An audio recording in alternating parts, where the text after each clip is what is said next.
Chapter 11. The Trading Psychology Process, Constructive Self-Assessment. Jenna traded the popular commodities, including crude oil and gold futures. She had developed good technical skills and was a net profitable trader. Although enjoying success and profits, Jenna could be a better trader than her results reflected. What held her back was that she did not know that she frequently committed similar errors. For example, Jenna liked to test her reflexes at the beginning of the trading day by putting on an aggressive trade to see how she and the market responded. Being aggressive, these trades often went against her. At times, the market went swiftly through her mental stop. When this occurred, she froze and took a much greater loss than anticipated. This would adversely affect her trading the rest of the morning, making her much more cautious. Like many traders, at the end of the day, Jenna recorded her trades.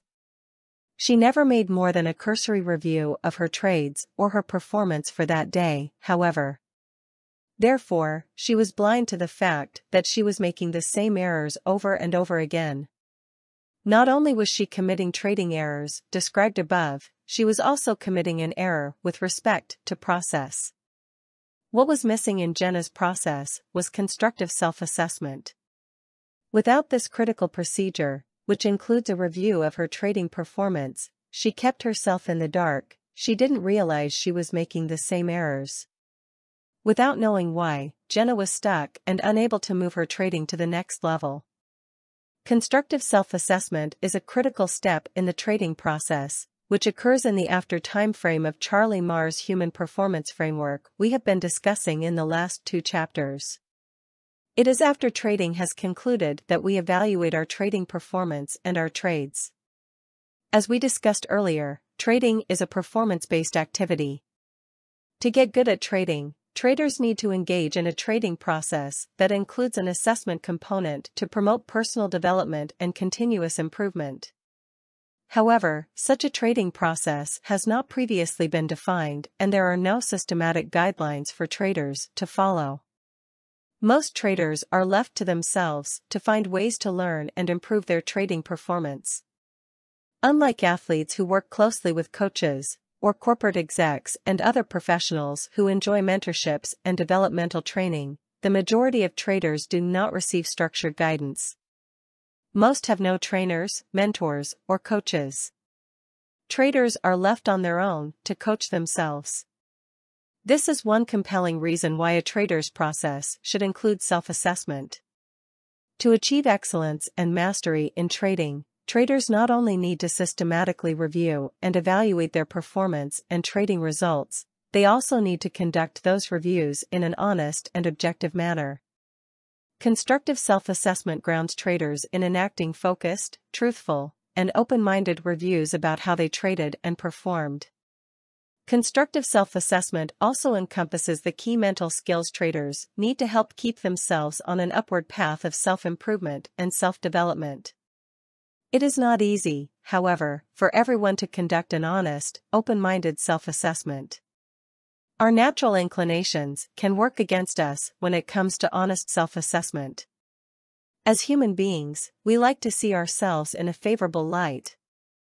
This is such a strong trait that it can be hard to be truthful and objective about ourselves and our performance. Assessing ourselves in an impartial way that uncovers our limitations and performance flaws does not come naturally. For many of us, our ego would prefer to neglect our shortcomings. We think of evaluation as judgment and criticism, which is usually associated with disapproval and admonishment. As with many things in trading, we have to go against our natural inclinations if we want to advance. This becomes difficult psychologically, however, because in trading there are a lot of failed trades along with human errors, misreading of the charts, misinterpretation of the markets, and sometimes unforced and unskilled actions. In other words, frequent adversity is the norm. It is tough on the ego to confront this. Our ego doesn't like to be challenged, and uncovering our limitations and performance flaws challenges and threatens our egos. In this regard, it is helpful to view constructive self-assessment as the high-value pursuit of self-advancement rather than a search for inadequacies and flaws. It is also helpful to understand how our ego can work against our better interests when even mildly challenged. To illustrate how entrenched our ego can be and the problems it can cause, psychologists Liqing Zhang and Roy Baumeister being the same psychologist we met earlier when discussing mental discipline and willpower, undertook a series of studies where participants' egos were mildly challenged. After filling out assessment inventories, one half of the participants were subject to a mild threat to their ego. This varied by study. In some of the studies, participants were advised that if you are the kind of person who chokes under pressure or don't think you have what it takes to win the money, then you might want to play it safe. But it's up to you. In other studies, some of the participants were given a very difficult creativity test on which it was impossible to score well, and then given feedback on their poor performance. The feedback set them up psychologically as a mild threat to their ego. All participants then engaged in various activities where the influence of a threatened ego on their comportment could be assessed.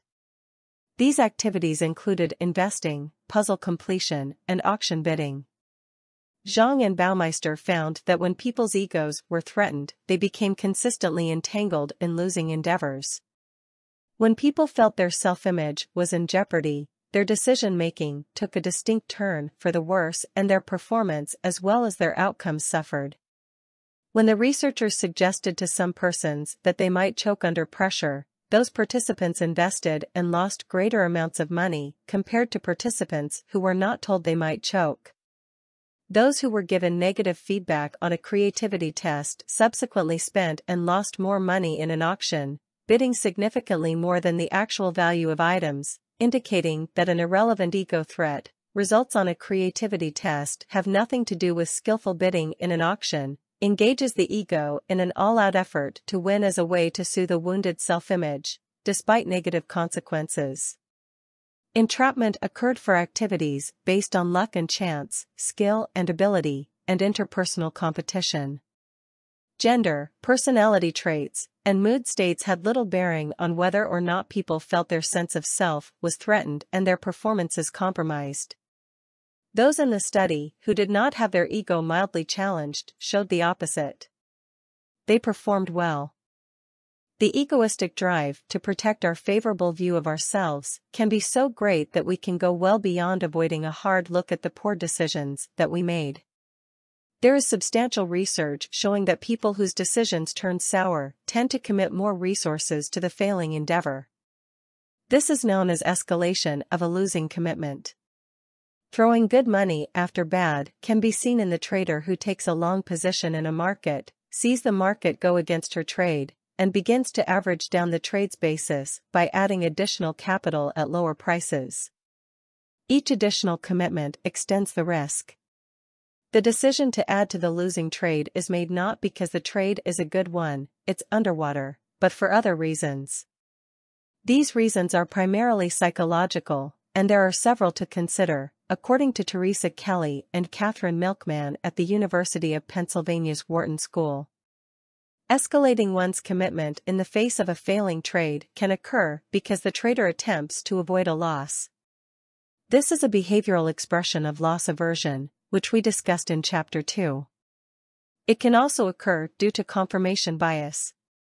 Once people make a commitment, they are more likely to notice and respond to information that supports their decision and underweight contrary information.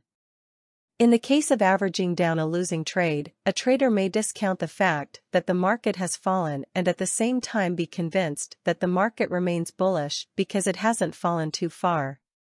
Kelly and Milkman note that self-justification can play a large role in commitment escalations.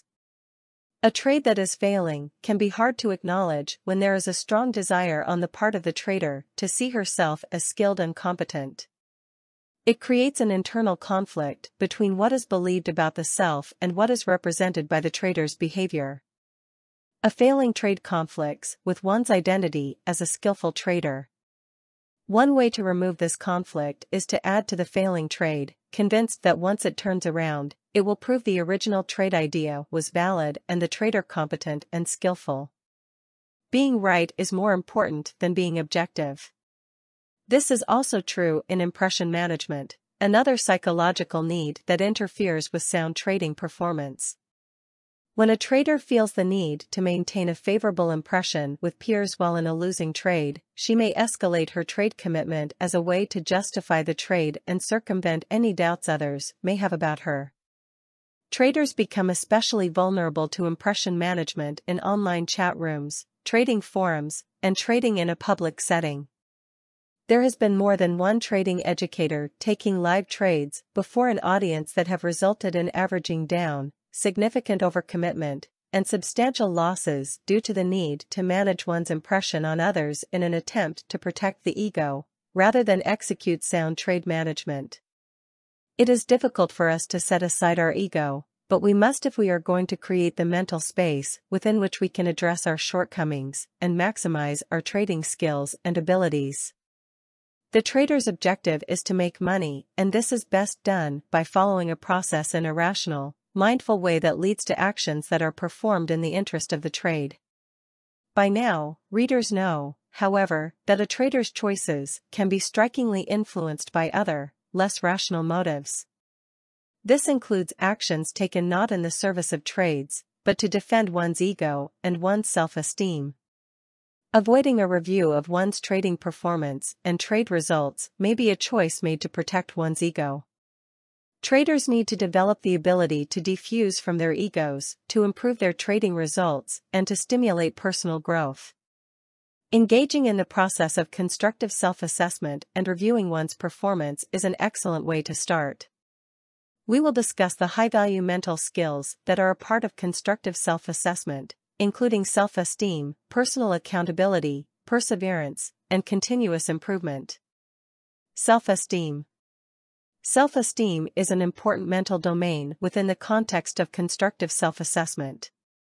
Sports psychologist Charlie Marr refers to healthy self-esteem as being positive and humble about oneself no matter what the performance. This means that on a really good day when many points or pips were won and money was made, the trader remains humble and accepts the good day as a gift of good fortune rather than bragging about it, getting a big head about it, or believing one is invincible and somehow special because of the fortuitous performance. Conversely, if the trading day or week turns out to be poor, the mentally skilled trader does not get down in the dumps or try to hide from the world. We discussed how external factors can influence our outlook in the last chapter when talking about self-confidence. Those same considerations apply to self-esteem. Both the good day and the bad day are only a small part of the hundreds of trading days in a year and the thousands of trading days over a career. We never want to put much emphasis on any given day, either up or down. The same holds true for individual trades.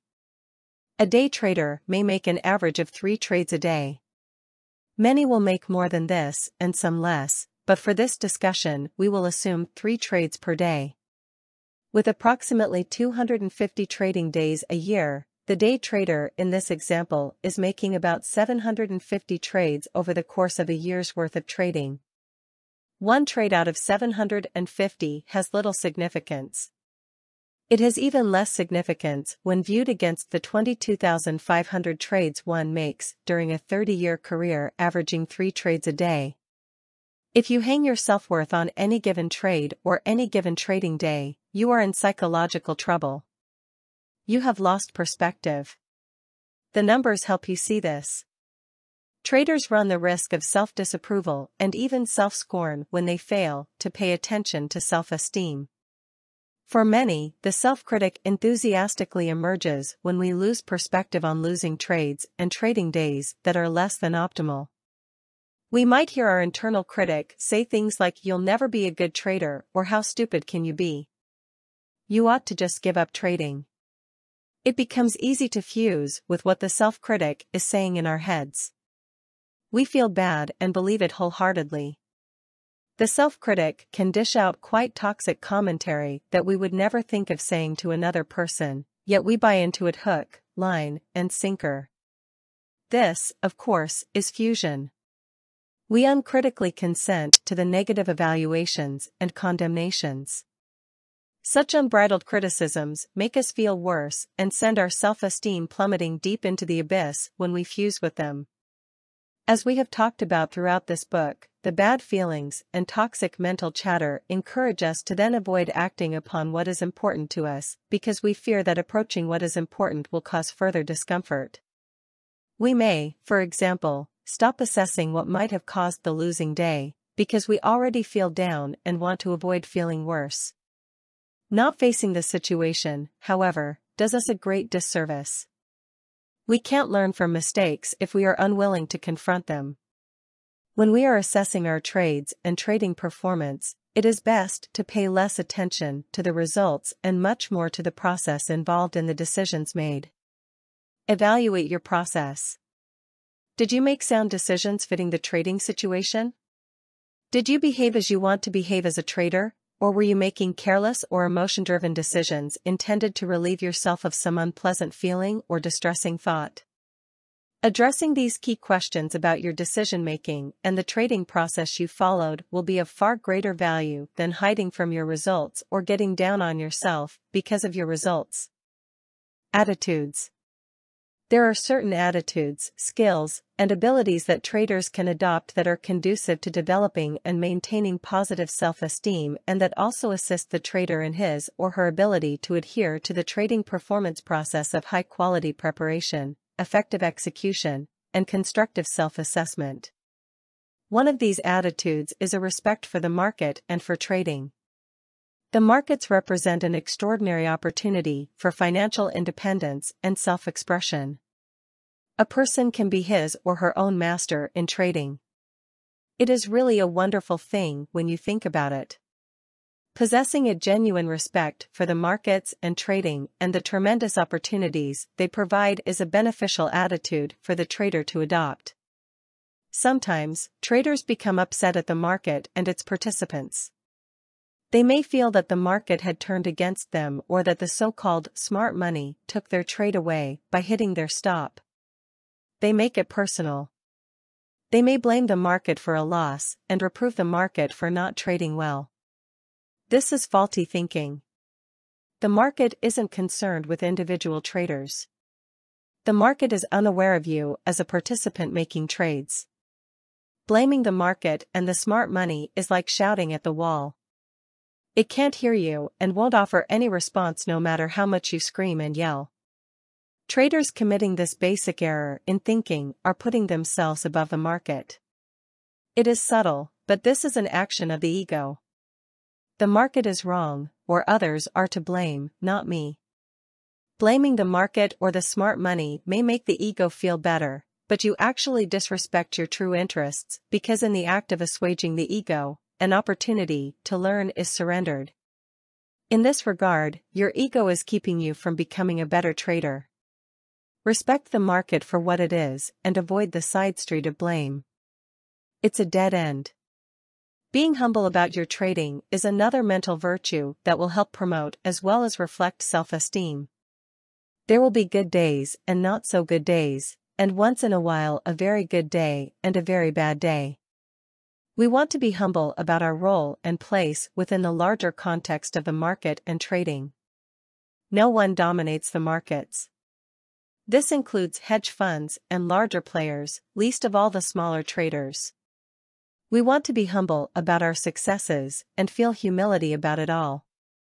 It is counterproductive to overinflate the importance of what we are doing as a trader and the importance of our accomplishments. We are simply traders. Likewise, not getting down on ourselves and allowing the inner critic to chastise and deride us for days that don't go so well is another facet of maintaining self-esteem. A hypercritical evaluation of ourselves rarely adds to our experiences. When we buy into these critical self-evaluations and fuse with them, we lose contact with reality. Our focus turns inside to our internal, depressive state. If we fuse with our internal state, making it appear real and overwhelming, we are highly likely to avoid contact with what is important to us. We will consequently stay mired and stuck in fault-finding thoughts and pessimistic emotions. Mindfulness and diffusion will help the trader maintain self-esteem. Mental parking. Mental parking, as in the before and during time frames, is also helpful in the after time frame with respect to self-esteem. Mental parking has multiple uses. Being able to park non-trading concerns and personal predicaments to clear your head for trading is a mental asset. So is being able to mentally park a trading error or loss during trading.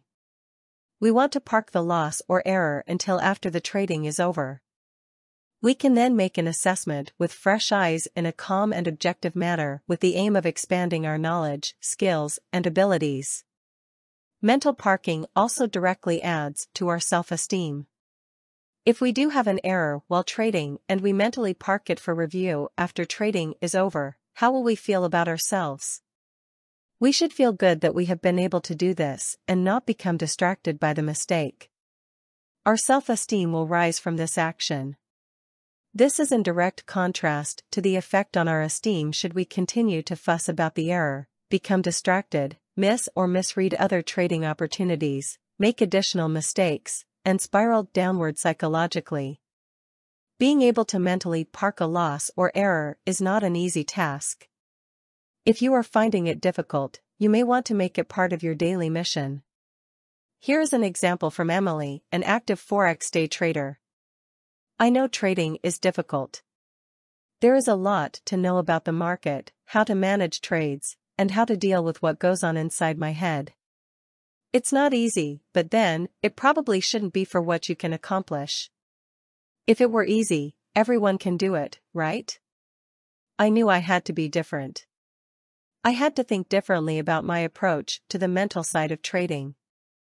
Part of how I measure my success is how I face up to and handle the daily difficulties, the losses, the mistakes, the missed trades, the bad trades. A key indicator for me is how I am able to mentally park that error, set it aside for now, and stop the crazy stress going on about it. Often, my daily mission is, park the error, adjust, and refocus back on the trading. Sometimes it feels impossible to do, but I force myself. I know this is as important to my success as the money I make, so that's why I do it. This has helped me immensely. Roles and values. In a larger sense, having healthy self-esteem also refers to the ability to separate yourself from trading. You are a person who has values and worth outside of trading. You can have a bad trading day, but you are still a worthy person. Some traders find this difficult. They have defined their entire identity as a trader.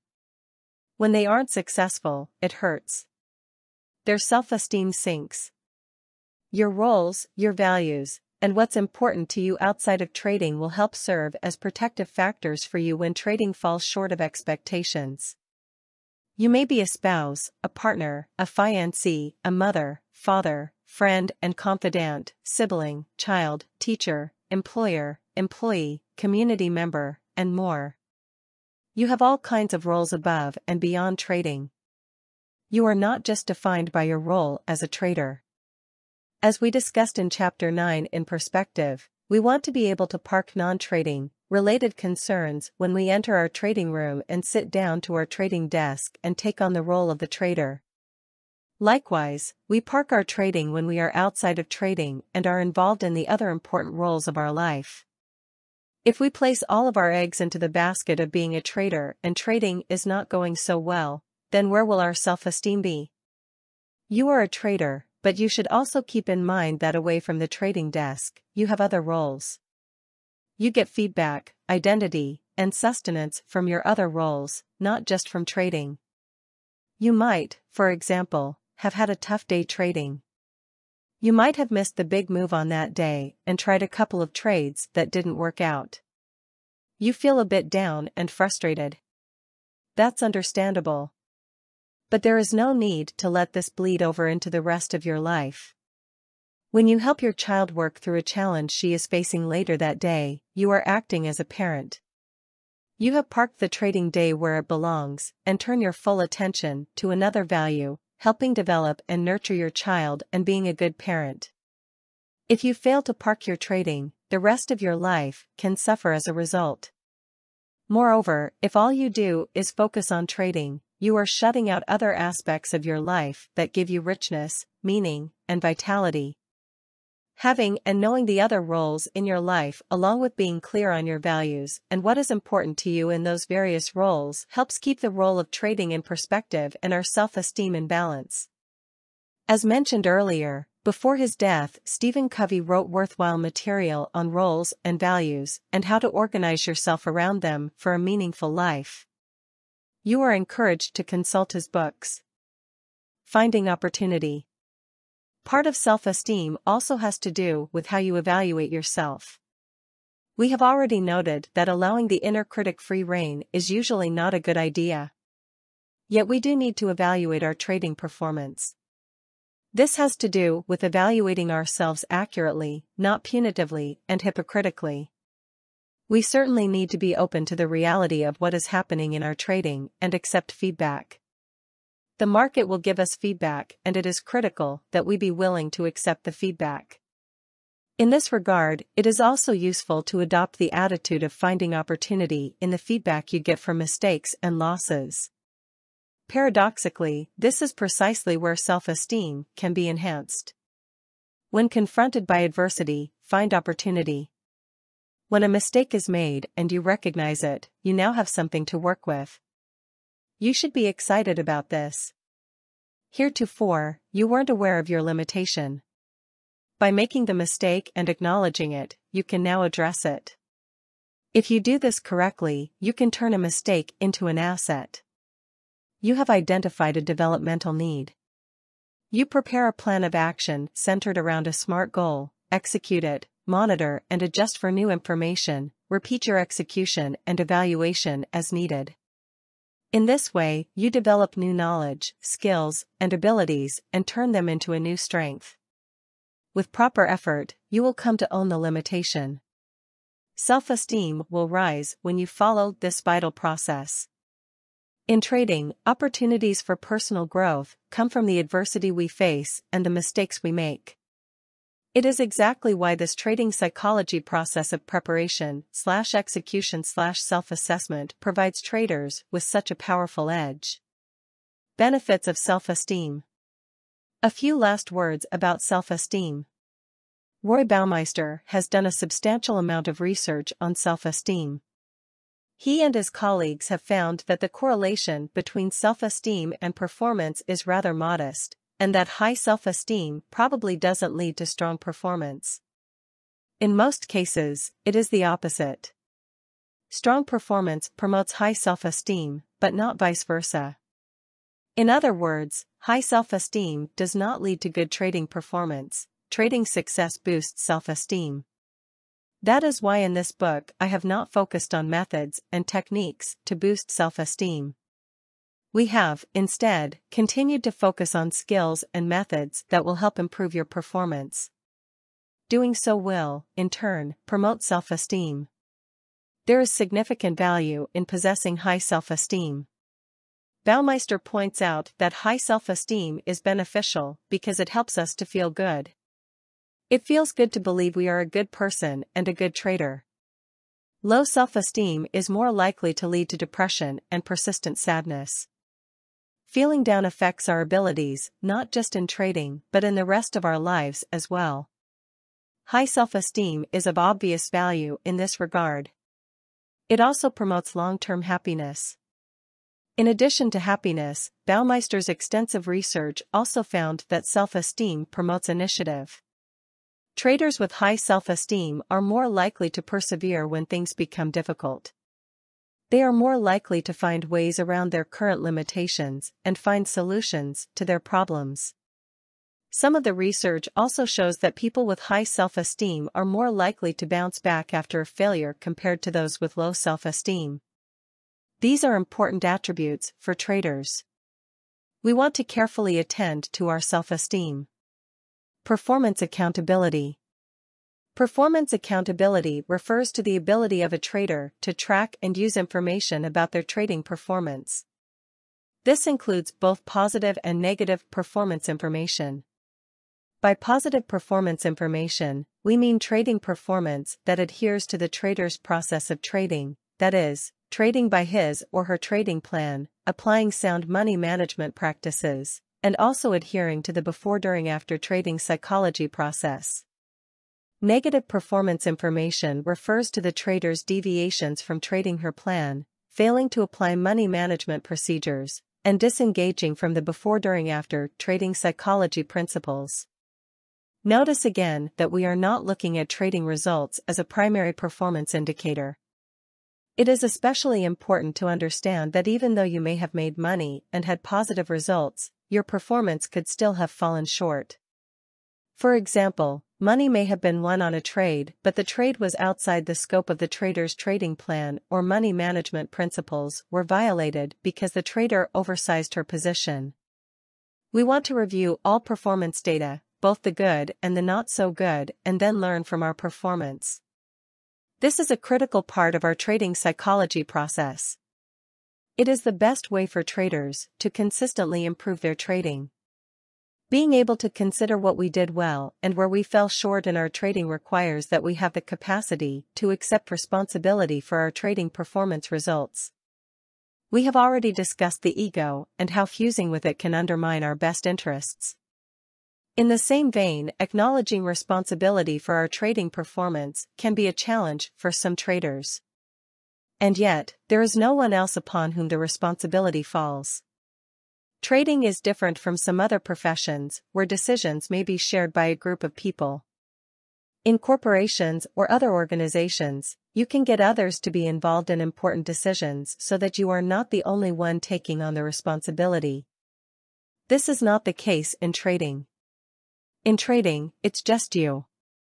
Hence, you are responsible for all your trading decisions and actions. This sometimes can be tough to accept.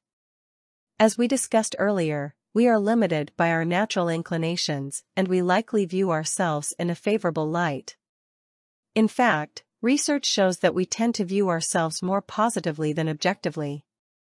When people were asked to rate themselves on their driving ability, for example, New Zealand psychologist Ian McCormick and colleagues found that only a small minority rated themselves as below-average drivers. Confirming prior research in this area, 80% of the respondents said they were above average on important driver characteristics. In fact, they were 9 times more likely to rate themselves as above average than below average. It should be obvious that the vast majority in a group of randomly selected people will have to be average in driving skills. Nevertheless, because of our tendency to view ourselves with positive attributes, we see ourselves as better than average. This may, in part, explain why we find assuming individual accountability to be at least mildly abhorrent. We find it hard to reconcile data that does not conform to our positive view of ourselves. Most of us also have an optimistic view of ourselves. This is a robust finding in the psychological literature. Researchers Neil Weinstein and William Klein summarized what are sometimes called positive illusions that people have about themselves. People not only tend to believe they are superior to others, they also believe that they are less likely than others to experience negative events and negative consequences. Psychologists refer to this latter characteristic as optimism bias, another cognitive bias of importance for traders.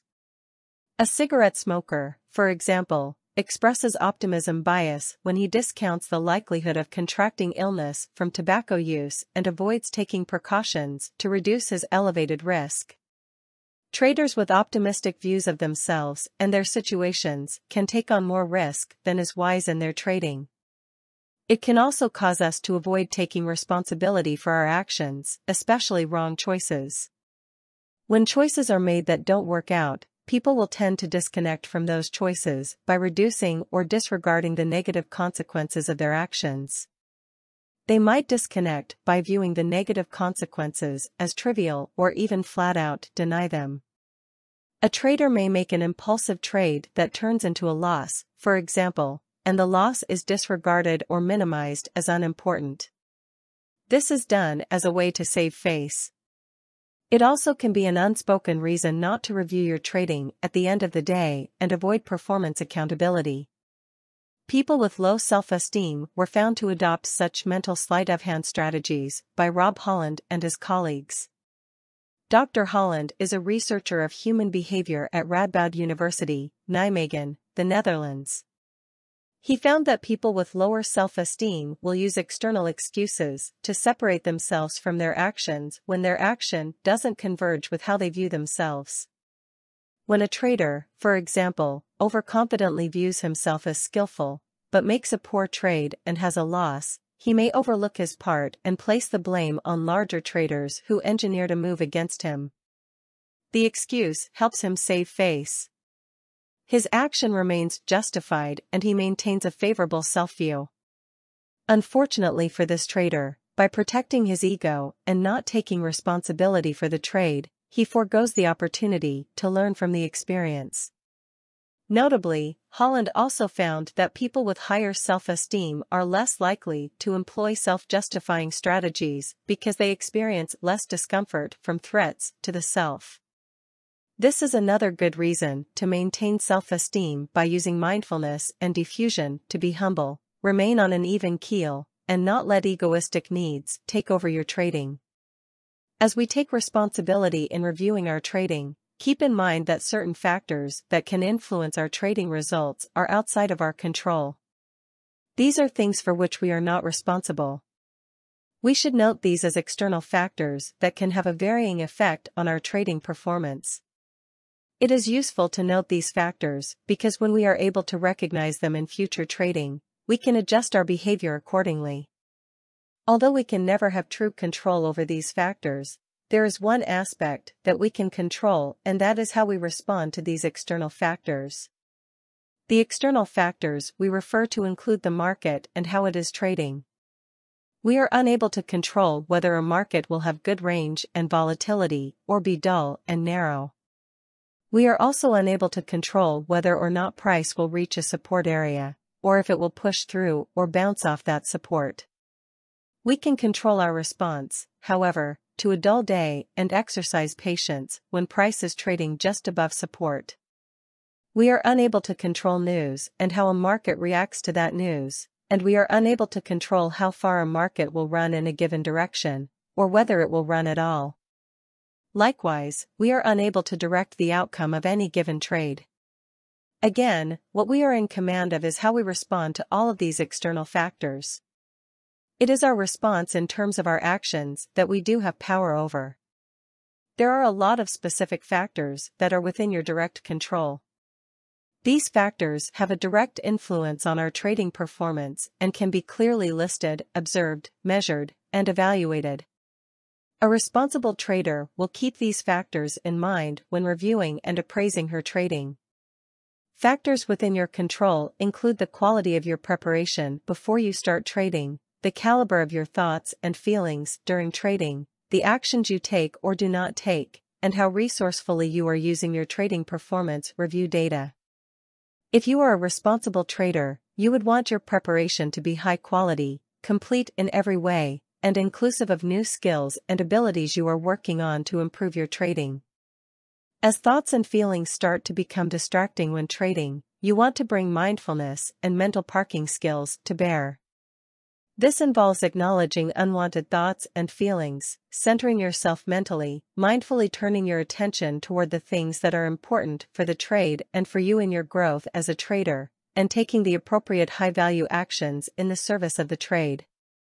And, finally, taking responsibility for your trading performance, using your trading journal or your personal trader's performance assessment, exercise 11.1. and creating a solid self-development program using your trading performance as continuous feedback for your personal development and growth as a trader.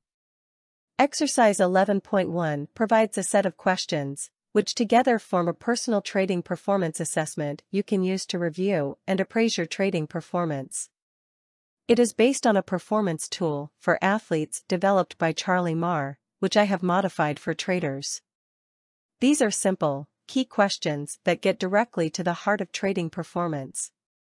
When used routinely and systematically, They provide a guide for you to discover your developmental needs and develop a way to address them. In the process, you will become a more knowledgeable, skilled, able, and responsible trader. Pause to complete exercise 11.1 Trader's Performance Assessment. When using the Trader's Performance Assessment, keep in mind that we are less concerned about results than the trading process.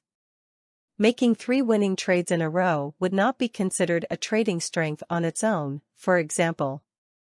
It is much more important to know what you did to select 3 winning trades, and how these 3 winning trades reflected your personal strengths. This might exhibit several specific abilities, including identifying high-odds trades, waiting patiently for them to fully set up, pulling the trigger in the right place, and holding them to their logical profit objective. When using this assessment protocol, keep in mind that both technical and mental factors are important and should be noted.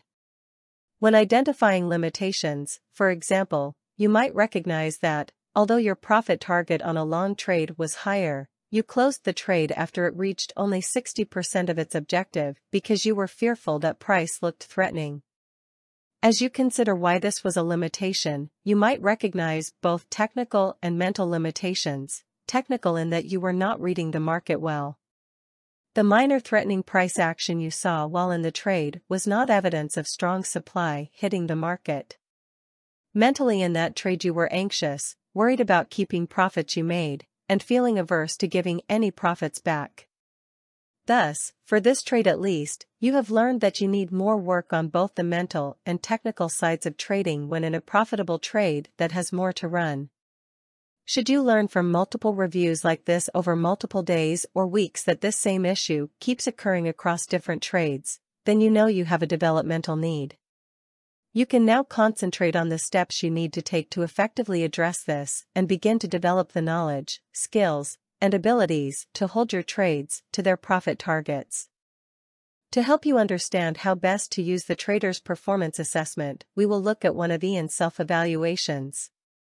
Ian is a skilled day trader who focuses primarily on the S&P E-mini, crude oil, and gold futures markets. What were my strong points? Why were these strengths?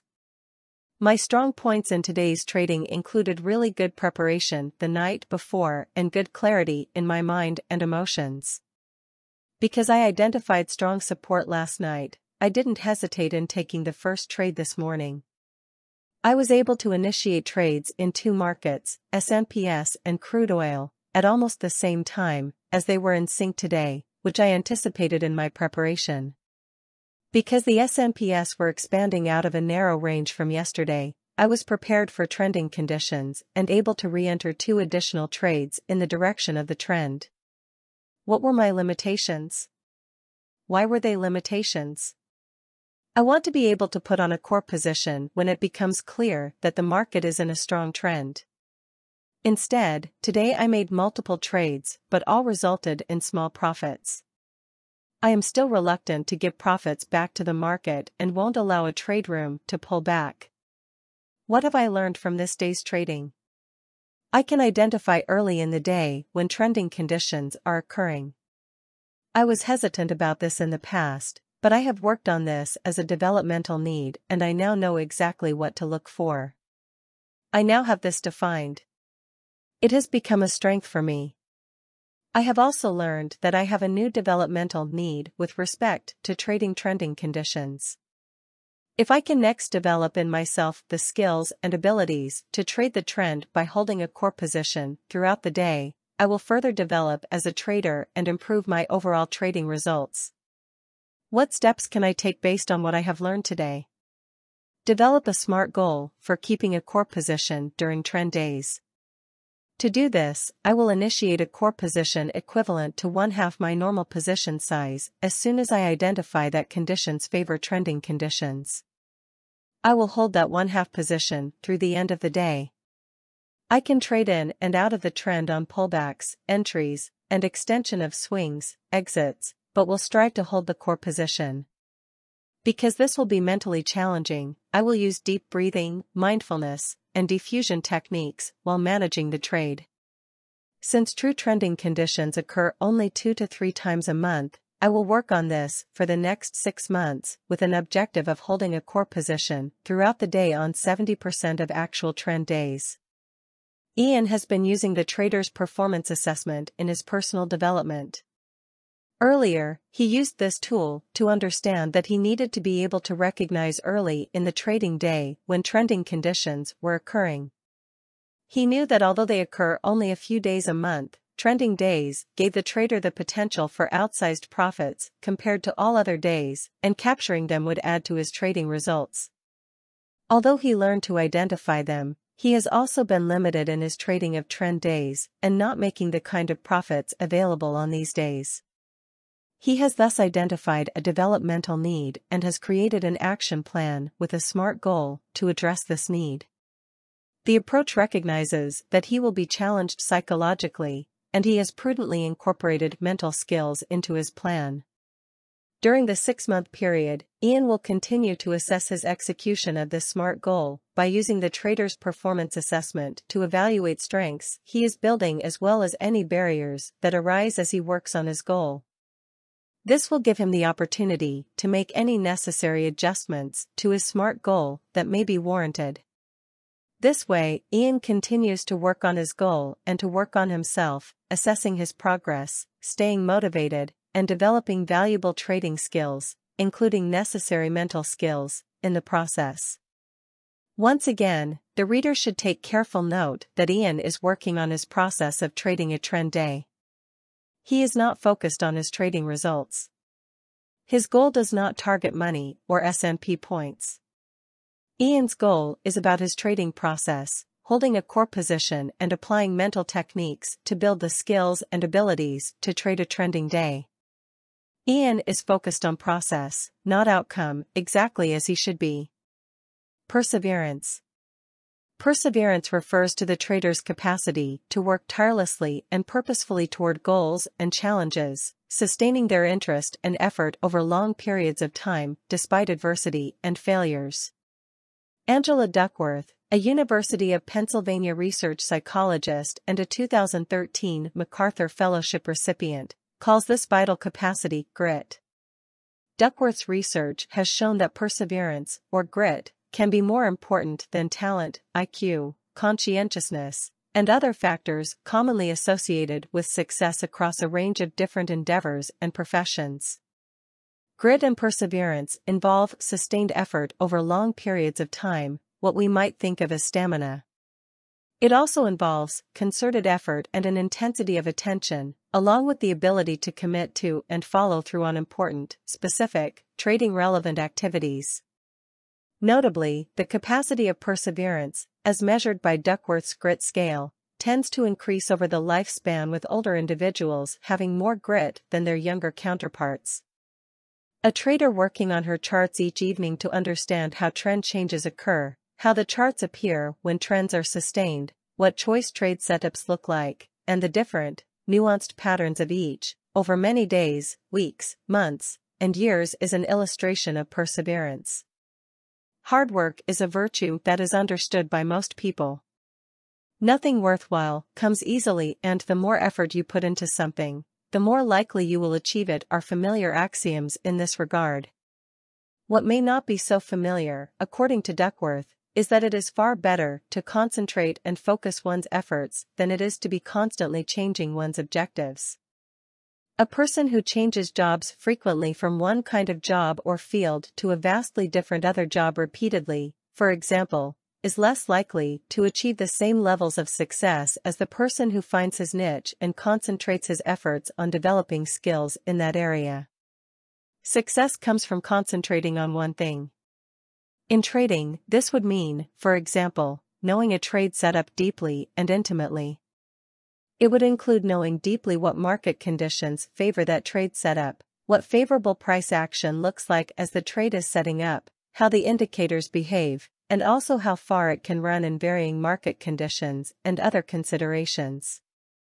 While trading requires an early exploration of different methods of technical market analysis, example, Elliott wave, Fibonacci, Japanese candlesticks, pivot points, support and resistance, statistical indicators, Wyckoff method, chart patterns, market profile, signal processing methods, etc., continuously jumping from one indicator or method to another at some point becomes counterproductive. A trader will find success by settling on a single method and sticking with this, learning all about it, how to properly use it, along with its nuances and its limitations. Intensity of effort is a significant aspect of perseverance leading to success. Intensity here means the extent to which our attention is engaged during practice periods. When we are reviewing charts, for example, or learning a new trade setup, we want our attention focused and concentrated on that activity. Allowing attention to wander and become distracted is detrimental to learning and acquiring expertise. The better we are at sustaining attention over time, the better we position ourselves to achieve success. Mindfulness is one of the best methods available to develop and sustain focused attention. Attention must be sustained over weeks, months, and years for the development and deepening of expertise and mastery. Mindfulness teaches us how to sustain attention moment by moment, and also helps us maintain mental clarity over the long haul. Follow-through is critical to grit. Sustained and purposeful commitment to specific trading-related activities is much more likely to lead to trading success than sporadic effort in different unrelated areas. Spending only an hour here and there is too intermittent and casual to be conducive to developing optimal performance abilities. Frequent switching of methods, as already discussed, will not lead to success in trading. Spending inordinate time on unproductive areas such as internet trading forums and chat rooms will provide less personal development of knowledge, skills, and abilities than doing your homework and studying your charts. In research reviewed by Duckworth, this kind of follow-through is noted as the single best predictor of accomplishment across a range of endeavors, including sport, art, science, communication, and other fields. Trading is no different. Lastly, when considering grit, it is important to note that stamina is involved. We want to work not only with intensity but also with endurance. You can think about it like a road race. A marathon requires both intensity and endurance. A sprint requires only intensity. Traders want to be marathon runners, having a level of intense effort that is sustained over the long term. Excellence requires years of focused work. It also requires that we experience and overcome failures and adversity, pick ourselves up, and get back into the trading arena. As we noted earlier, sustaining a level of intense effort over many days, weeks, and longer requires numerous decisions to be made. It is easy to say, "Gee, I'm tired. I think I'll just skip the work tonight." Developing mindfulness skills and keeping in mind what is most important to you go hand in hand with perseverance. Most people have had at least one experience in their lives where they have wanted something bad enough to have sacrificed and put sustained effort into achieving it. They have persevered and dealt with whatever obstacles got in their way to obtain something of personal import. This is perseverance. We continuously make decisions and choices that get us closer and closer to what we value. The epitome of grit and perseverance is what psychologists call deliberate practice. Deliberate practice is a specialized form of high-quality practice in which you engage in planned, highly focused training activities that cause you to train just outside your reliable level of performance. It is a training activity that pushes you to perform outside your comfort zone. Extensive research by K. Anders Ericsson, professor of psychology at Florida State University and a world authority in expert performance and deliberate practice, shows that deliberate practice is the single most important factor in developing mastery and expertise in performance-based activities such as trading. Deliberate practice can be thought of as deep practice. Practicing our craft at a very deep level, concentrated and intense, for a sustained period of time brings us in contact with learning subtleties and nuances that can take our knowledge, skills, and abilities to a mastery level. Deliberate practice is done alone. Immediate feedback about the performance is available, and trainees can repeat the performance task or a similar performance task with an aim to correcting or improving upon previous responses. It is a structured way of taking a current limitation and turning it into strength. Continuous, solitary deliberate practice over lengthy periods of time has been found to be the main ingredient of expertise and mastery regardless of the field of endeavor. Whether we are talking about an Olympic athlete, elite-level lawyer, neurosurgeon, actor, trader, chess master, Navy pilot, or dart thrower, it is deliberate practice that sets the elite apart from the also-rans. With the exception of physical size, which can make a difference in some sports such as in basketball and horse racing, mastery of a given discipline or field isn't explained by personality, IQ, innate talent, physical characteristics, or even years of experience. World-class levels of mastery and expertise are accomplished by thousands of hours of high-quality training that involves pushing your personal envelope of competence. In other words, working beyond the edge of your abilities with respect to a given skill, failing, trying again, failing, putting in more effort, failing, and then working at it again until you finally achieve success is how deliberate practice works and how it leads to mastery. It is daunting and truly hard work. Frankly, most people won't do it. Readers may have heard of the 10,000-hour rule, popularized by social science writer Malcolm Gladwell. That is, it takes about 10,000 hours or about 10 years of nearly daily, deep, deliberate practice in a given field to become expert in that field. This is true. It was first uncovered by Carnegie Mellon University professors Herbert Simon, a Nobel laureate in economics, and William Chase in their research on world-class levels of expertise in chess. It is a lot of dedicated work. Deliberate practice is also not perceived as pleasant by those who engage in it. It is experienced as difficult, though they do it anyway, day after day. Working alone, trying to perfect skills you don't currently have and experiencing failure over and over, day in and day out is felt as difficult and unpleasant by those who do it. This is one reason why there are so few elite-level performers. This is not to say that a trader requires a minimum of 10,000 hours of practice to become profitable.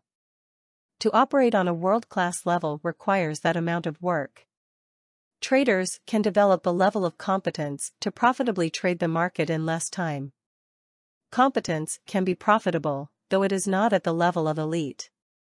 Deliberate practice will bring you to competence more quickly than other forms of practice, and if you want to operate at an elite level, nothing else will.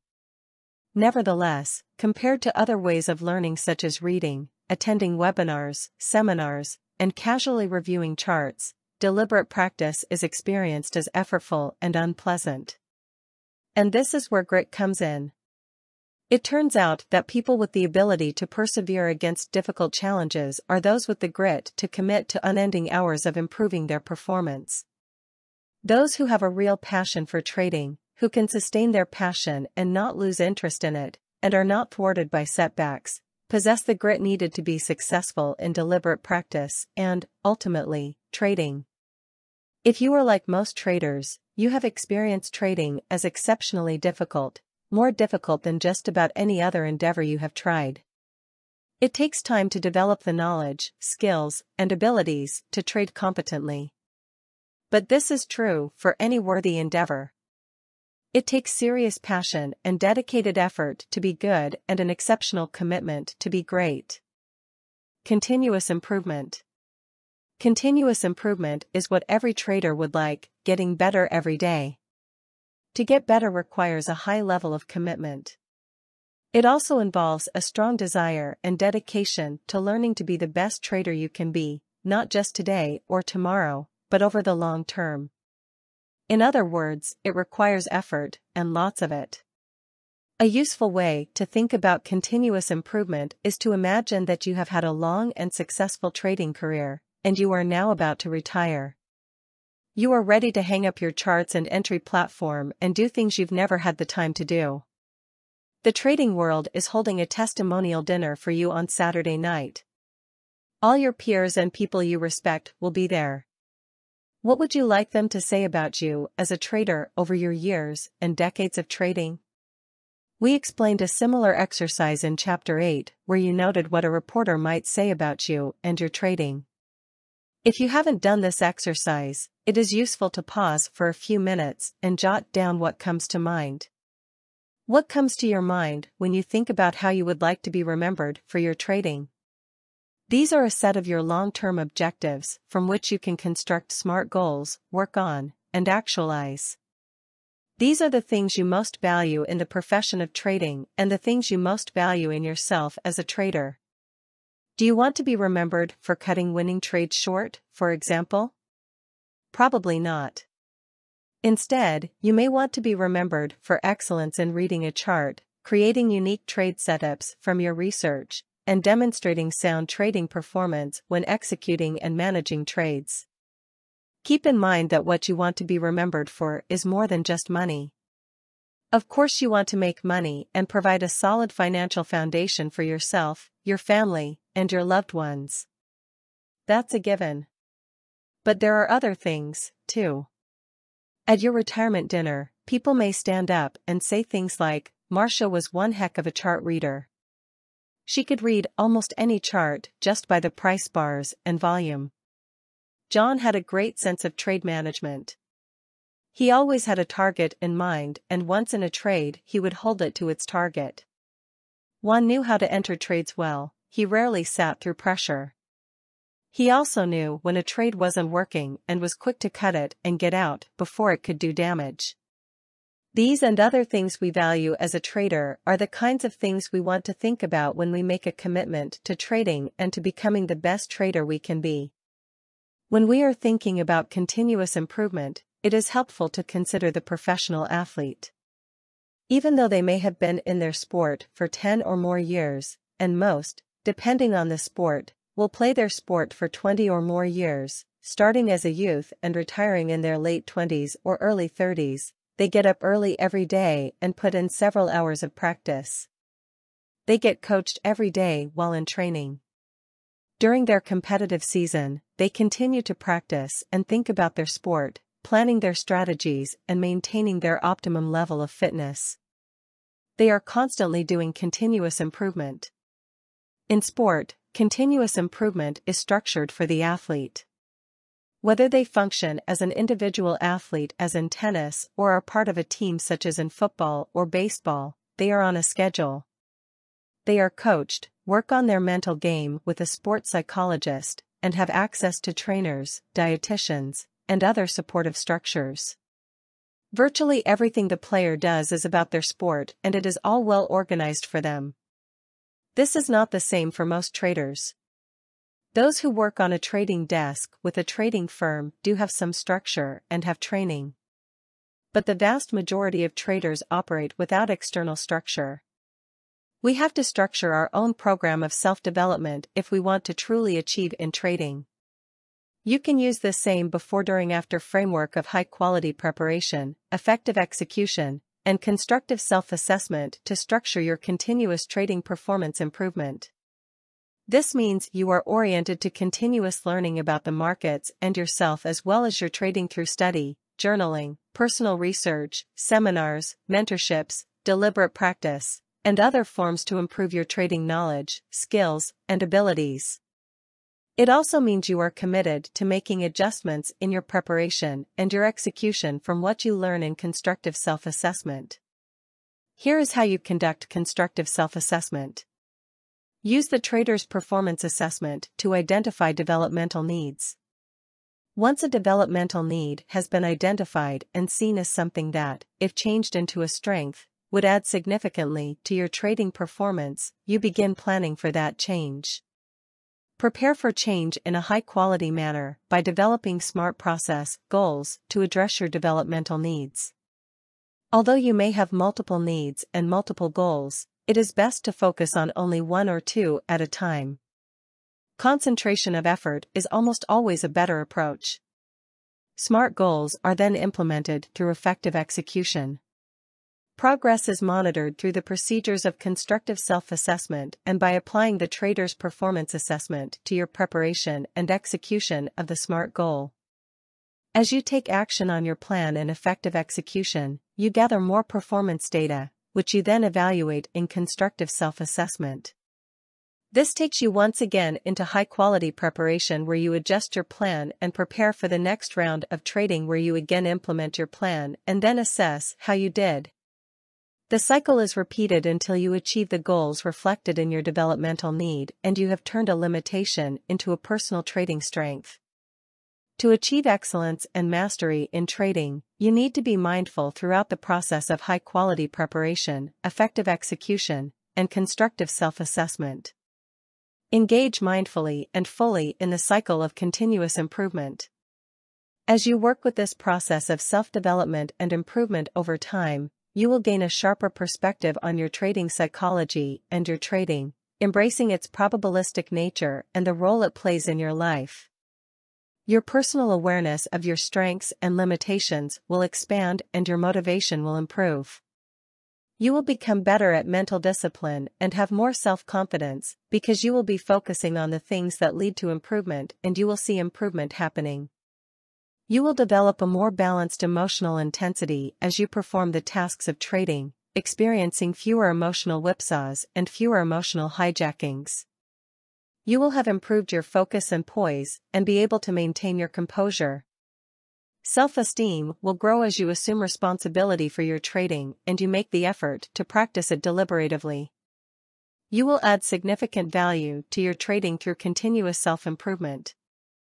These are the true elements of trading psychology. And, as you may have noticed, they work not just for trading, but for life as well. Table 11.1, High-Value Mental Skills and Some High-Value Actions of Constructive Self-Assessment, provides a summary of constructive self-assessment. The 4 high-value mental skills are listed and examples of HVAs are provided. We end this chapter as we have ended the previous 2 chapters with a mental skills inventory for constructive self-assessment in exercise 11.2. Pause to study Table 11.1 High-Value Mental Skills and Some High-Value Actions of Constructive Self-Assessment. Pause to complete exercise 11.2 Mental Skills Inventory, Constructive Self-Assessment.